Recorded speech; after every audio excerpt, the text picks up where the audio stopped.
Topic में हमने बहुपदों का जोड़ना, घटाना, गुणा व भाग सीख लिया।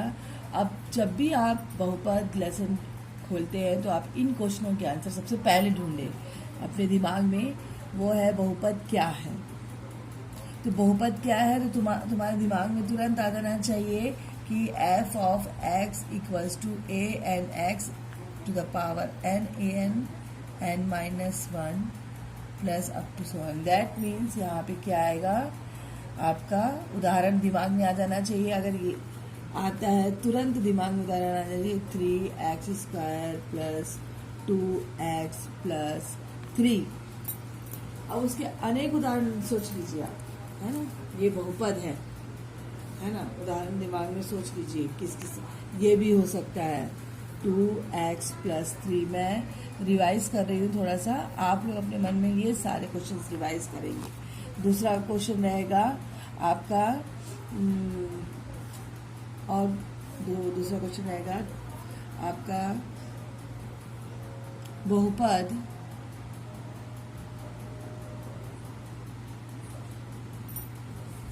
का योग एवं घटाना। कैसे घटाते हैं? योग में कोई परेशानी नहीं है, घटाने में चिन्हों को चेंज करके घटाना पड़ता है। ये आ जाना चाहिए हमको कि हम कैसे घटाते हैं व जोड़ते हैं। तीसरा बहुपद का गुणा।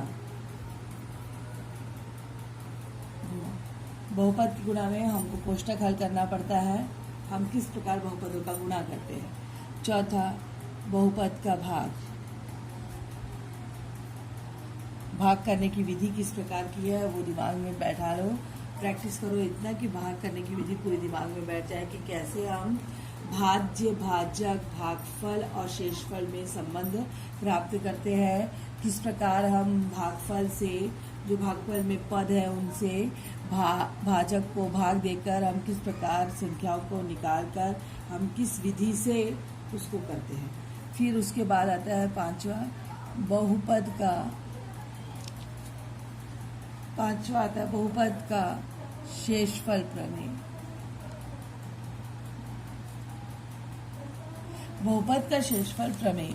अब शेषफल प्रमेय क्या है आपको पता है। शेषफल किस प्रकार प्राप्त करते हैं हम किसी संख्या में, तो वैसे ही किसी बहुपद में भी हम उसी प्रकार भाग दे के शेषफल प्राप्त करेंगे और वो शेषफल प्रमेय बन जाएगा जब हम उसका एक सरल ट्रिक निकाल दिए। भाग करके तो हमने शेषफल निकाला, लेकिन हमने शेषफल प्रमेय में क्या किया, शेषफल प्रमेय में हमने ये किया कि भाजक के x माइनस a के फॉर्म में लेके हम उसको शेषफल को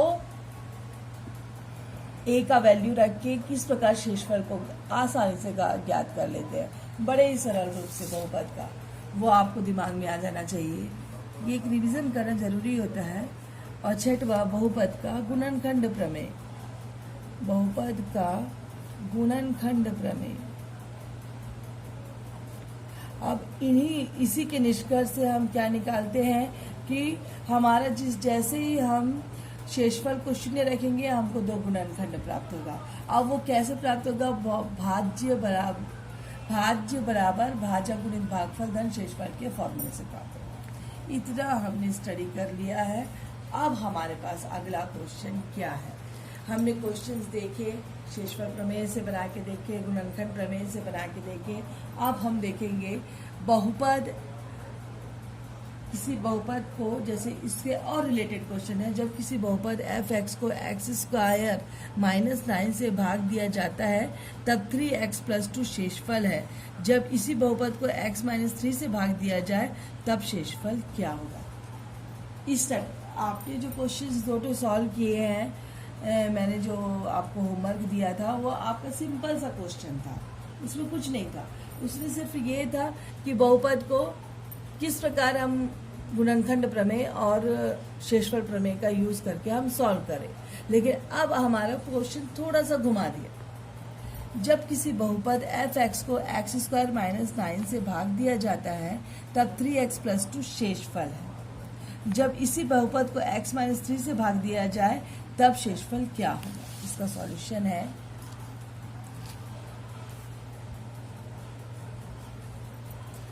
क्या सोचे। इसका एक सिंपल ट्रिक मैं बता रही हूँ। इसका ट्रिक ये है इस क्वेश्चन को सॉल्व करने का कि 3x प्लस 2 आपको दिया हुआ है शेषफल, आपको किससे भाग देना है, x माइनस 3। तो x माइनस 3 का -3 है तो +3 यहाँ पे पुट कर दीजिए। 3 इंटू 3 प्लस 2, 3 3 9 10 11 आ गया आंसर। ठीक है, अब इसको लेकिन क्या ऐसे लिखोगे तो नंबर मिलेगा, नहीं मिलेगा। आपको लिखना पड़ेगा, पूरा अच्छे से समझना पड़ेगा कि ऐसा क्यों आया, क्यों हमने x की जगह पे 3 रख दिया। लेकिन आप लोग इसको बड़े आसानी से इसको समझ सकते हो कि 3x प्लस 2 करके जो भी हमारा शेषफल रहता है वहाँ पे भाजक के x माइनस 1 के फॉर्म वाला जो फॉर्मूला है वो यूज करते हुए -3 है तो +3 लेके हम x का वैल्यू शेषफल में पुट कर देंगे तो हमारा आंसर आ जाएगा। हमको पता चल गया कि हमारा आंसर 11 आएगा। अब हमको उसको सॉल्व करना है। अब क्यों ऐसा आया देखिए, f ऑफ x भाज्य बराबर क्या बोल रहा है, किससे भाग दे रहा है f ऑफ x को, तो हम कौन सा फॉर्मूला यूज करेंगे, भाज्य बराबर भाजक गुणित भागफल धन शेषफल। उसका यूज करते हुए मैं उसको यूज कर प्रैक्टिस में इतना लाइए कि बार बार आपको रिपीट ना करना पड़े। f of x square minus 9 into क्या आएगा Q x plus 3x plus 2। अब बताओ कैसे आया ये, कैसे आया। इस क्वेश्चन की परिभाषा इतने तक का जो गणितीय रूप है वो यही है। f ऑफ x को से भाग देने पर भागफल दिया हुआ ना, भागफल दिया है कि यहाँ पे नहीं दिया है, इसलिए हमने क्या ले लिया qx भागफल धन शेषफल equals to f of x। तो ये f ऑफ x क्या है, भाज्य है। क्या है, भाज्य है। तो ये कितना हो जाएगा आपका, भाज्य है तो ये x का value x square minus 9 qx plus 3x plus 2। अब क्या हो गया, x की जगह पे हम क्या पुट करेंगे, यहाँ पे क्या पुट करेंगे 3। क्यों पुट करेंगे, क्योंकि x माइनस 3 से भाग देने पर शेषफल हमको प्राप्त होता है 3x प्लस 2। दैट मीन्स इसको हम अगर +3 रख दें तो हमारा वैल्यू आ जाएगा। हम इसमें इसको पुट कर दे तो ये हो जाएगा आपका 3 का स्क्वायर माइनस, ये गुणनखंड प्रमेय का यूज किया गया है, qx प्लस 3x प्लस 2। ये क्या हो जाएगा, x की जगह पे यहाँ पे 3 पुट करना है, यहाँ पे भी 3 पुट करना है, ये हो जाएगा 9 माइनस 9 qx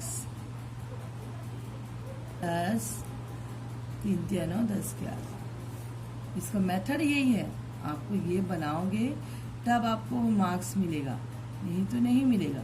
लेकिन आपको पता चल गया 11 कैसे ना, आपका क्या आ गया, ये 0 से गुणा होगा तो आपका क्या हो जाएगा, आपका f ऑफ x या बोले जिसको भाज्य बराबर आपका 0 धन 11 बराबर 11। हमको भाज्य मिल गया। हमारा क्वेश्चन क्या था, भाज्य, सेम भाज्य है। हमारा क्वेश्चन क्या है, सेम भाज्य, इसी को आपको भाग देना है। सेम भाज्य है तो आपका क्या हो जाएगा,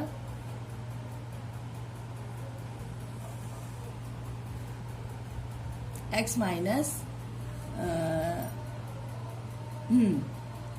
सेम भाज्य है। जब इसी बहुपद को x माइनस 3 से भाग दिया जाए तब शेषफल क्या होगा।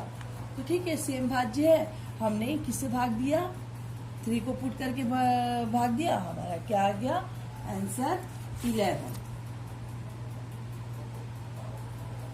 बराबर 11 आया। तो सेम भाज्य बराबर 11 आया हमारा, मतलब ये हमारा क्या होता है, f ऑफ 3 इक्वल्स टू 11 आया हमारा। मतलब ये क्या है हमारा, शेषफल प्रमेय से शेषफल। ठीक है, बड़े ही आसानी से बन जाएगा। अब उसके बाद आगे बढ़ते हैं हम। तो दूसरा क्वेश्चन आप लोग कर लेंगे, 5वां क्वेश्चन है, इससे रिलेटेड इंपॉर्टेंट क्वेश्चन है, आप इसको जरूर करें। अब उसके बाद है दूसरा क्वेश्चन, 5वां क्वेश्चन है, इसको भी जरूर करें। ये होमवर्क है आपका, 5वां क्वेश्चन बना के देखेंगे।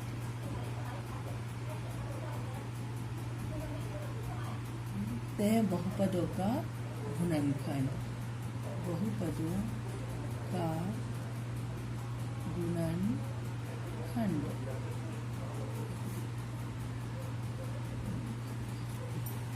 अब बहुपदों का गुणनखंड क्या है? आपने देखा जब शेषफल 0 हो जाता तो आपका गुणनखंड, हमको भाज्य के 2 गुणनखंड प्राप्त होते हैं, है ना। जब हम किसी संख्या का गुणनखंड निकालते हैं, जैसे हमको 14 का गुणनखंड निकालना है तो 2 गुणित 7, 7 दूनी 14।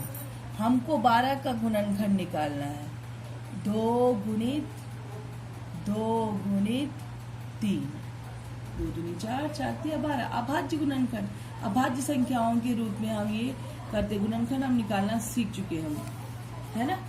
14 को 2 सत्ते 14 और उससे छोटा टूट नहीं सकता, 2 गुणित 7, 12 को 2 दूनी 4, 4 तिया 12 तोड़ते हैं, तो हम गुणनखंड के रूप में तोड़ लेते हैं। लेकिन जब कोई बहुपद आएगा तब हम उसको किस प्रकार तोड़ेंगे?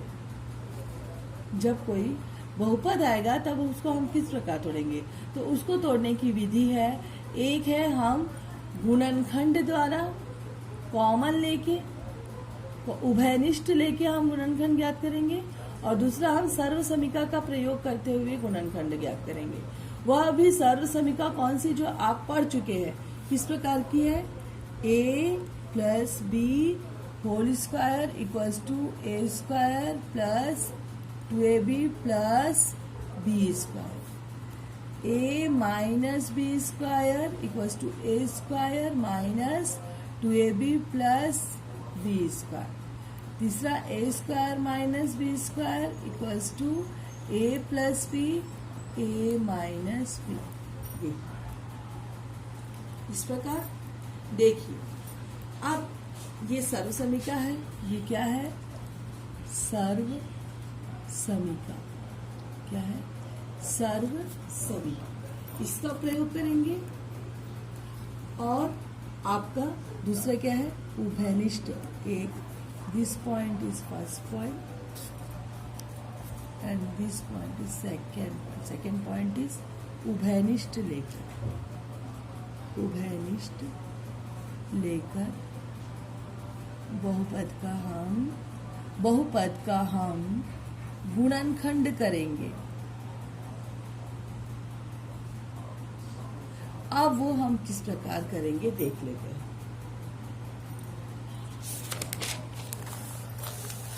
एक बहुपद लेंगे,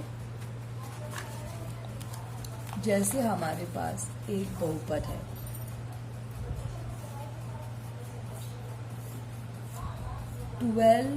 x प्लस 4x²। आपके उदाहरण का 16वां क्वेश्चन है।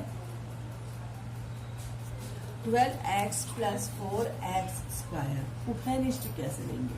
सबसे पहले आप 12 को प्राइम फैक्टराइजेशन कर लीजिए और 4 को प्राइम फैक्टराइजेशन कर लीजिए। अभाज्य गुणनखंड ज्ञात कर लीजिए। 12 को 2 दूनी 4 तिया 12, 2 से शुरू करेंगे सबसे छोटी संख्या से, और x प्लस इसको हम क्या करेंगे? 2 गुणित 2, 2 दूनी 4 x²। अब छोटे ये उसको खंडित कर दिया हमने, इसको हमने खंडित कर दिया। अब क्या दिख रहा है आपको यहाँ पे? उभयनिष्ठ किस प्रकार निकालेंगे? x की ओर ध्यान देंगे। यहाँ x है और यहाँ x² है, उसको भी लिख लीजिए। 2 into 2 into 3 into x plus 2 into 2 into x. अब दोनों इसमें और इसमें दोनों में क्या कॉमन है? क्या निकाल सकते हो सेम। 2 इसमें भी है, इसमें भी है, इसमें भी है, इसमें भी है, इसमें भी है, इसमें भी है। ठीक, तो 2 दूनी 4 x, 4x क्या बच गया यहाँ पे, उसको छोड़ेंगे नहीं, इंटू 3 प्लस 2 दूनी 4x, दोनों में है 4x 4x, हमारा क्या बच गया यहाँ पे इंटू x। अब दोनों में है क्या ये, अब उसको निकाल दो, सबसे पहले लिख दो उसको और कोष्टक लगा दो, ब्रैकेट के बाहर कर दो, और ये क्या बच गया यहाँ पे, ये निकाल दिए, यहाँ से हटा दिए इसको बाहर, दोनों में से निकल गया है ये, ठीक है ना। तो उसके लिए यहाँ पे क्या बच गया 3 x। ये आपका गुणनखंड हो गया बहुपद का, 2 खंडों में विभाजित हो गया, जैसे 2 गुणित 3x में विभाजित हुआ, छोटे छोटे खंडों में ये भी विभाजित हो गया। विभाजित हो गया मतलब इससे हम भाग देंगे तो वो भाग चला जाएगा, इससे हम भाग देंगे तो वो भाग चला जाएगा, ठीक है। तो इस प्रकार आपको करना है। दूसरा है उदाहरण। अब उदाहरण का क्वेश्चन छोड़ के हम कुछ अपने मन से एक क्वेश्चन, चलिए अपने मन से एक क्वेश्चन करते हैं। जैसे कि आप ले लीजिए 18y² प्लस 222x, ठीक है। कैसे लेंगे, 2 पद है, इसको एक बार और समझ लीजिए। 18 2 दूना 4, 4 तिया 12, 4 चौक 16, 4 पंचे 20, 4 की टेबल में 18 आता है क्या, नहीं आता है। 20 की टेबल में 18 आता है, 2 निया 18, 2 गुणित 3 गुणित 3, 2 तिया 6, 6 12, 6 तिया 18 इंटू y प्लस 22 किसके में आता है, 2 पहले 2 गुणित किस में आएगा, अब 22 कैसे आएगा, 2 गुणित 2 तिया नहीं आता, 2 पंचे नहीं आता, 2 सत्ते नहीं आता, 2 पंचे 10, 7 दूनी 14 नहीं आता है। फिर उसके बाद किससे करेंगे, 9 से करके देखेंगे, 2 निया 18, 2 दहम 20, 2 11 22, हमारा आ गया 2 11 22x, ठीक है। अब उभयनिष्ठ को छान, सॉरी x नहीं यहाँ y आएगा, गलती से लिख दिया y, दोनों y ही रहेंगे। अब देखिए ये रहेगा आपका 1, यहाँ से भी 1, यहाँ से y, यहाँ से y। अब कुछ और है, दोनों में जो सेम है, यहाँ 3 है, यहाँ 3 नहीं है, यहाँ 3 है, 3 नहीं है, जोड़ी नहीं मिल रहा है। यहाँ पे 1 y है, यहाँ पे 2 y है, 1 y छूट रहा है, यहाँ पे 1 की y है, उसके साथ जोड़ी बना। तो हमारा कितना आ गया यहाँ पे 2y plus 2y into y plus 2, यहाँ पे देखो गलती हुई, यहाँ पे देखिए, हाँ 2y को हमने बाहर निकाला, क्या बच गया 3 इंटू 3 इंटू y बच गया, और प्लस यहाँ पे आपका क्या बच गया, यहाँ बच गया 2y बाहर और ब्रैकेट में 11, ठीक है। अभी कितना हो जाएगा 2y 3 3 9y प्लस 11, ये गुणनखंड हो गया बड़े ही आसानी से। चलिए आगे बढ़ते हैं। अब हम एक प्रश्नावली का क्वेश्चन ले लेते हैं। हाँ, ये आप लोग का होमवर्क है। अब ये जो होमवर्क है इसको आप लोग गुणनखंड ज्ञात करना है, उभयनिष्ठ निकाल कर ज्ञात कीजिए। आप लोग को इसको दूसरे अन्य किसी विधि से नहीं बनाना है, उभयनिष्ठ निकाल कर इसको ज्ञात करना है आपको, गुणनखंड जो मैंने अभी विधि बताया उसका। होमवर्क ये नोट कर लीजिए, और उसके बाद प्रश्नावली 3 के सारे क्वेश्चन है उसकी फोटो मैं डाल रही हूँ, उसके भी आप लोग होमवर्क कर लीजिए। Thank you.